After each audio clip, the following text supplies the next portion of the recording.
Dr. Bob finally fulfilled his long-held wish. He killed Bart. Lisa, who witnessed her brother's death with her own eyes, was left deeply traumatized. Years later, she became a respected professor of criminal psychology, seemingly having moved on from the tragedy. But just as life in Springfield seemed quiet, a string of bizarre serial murders rocked the town. The victims, always the eldest child in each family. Even more disturbing, the killer used body parts from the victims to spell out one chilling word, Lisa. The gruesome signature threw the local police into high alert. Detective Nelson approached Lisa for help, hoping her expertise could crack the case. Reluctantly, Lisa realized she needed insight from the very man who had shattered her life, Sideshow Bob. She hoped that understanding his twisted mind might offer clues, but Bob wasn't interested in helping. Instead, he took pleasure in recounting, detail by sickening detail, how he murdered Bart. There once was a shiny machete that turned poor Bart's head to spaghetti. His cruelty pushed Lisa over the edge. As the investigation continued, Lisa uncovered a disturbing pattern.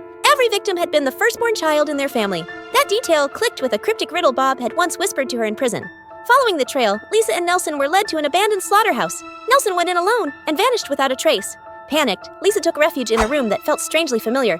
To her shock, it had been recreated exactly like her childhood bedroom. Then, a monitor flickered on. It was footage of her murdering Nelson. Lisa had been the killer all along. Her mind had fractured under the weight of trauma, giving rise to a second murderous personality. The Lisa you knew didn't. And with Maggie's help, even ensured she'd end up in the same prison cell as Sideshow Bob. At last, Lisa had avenged Bart,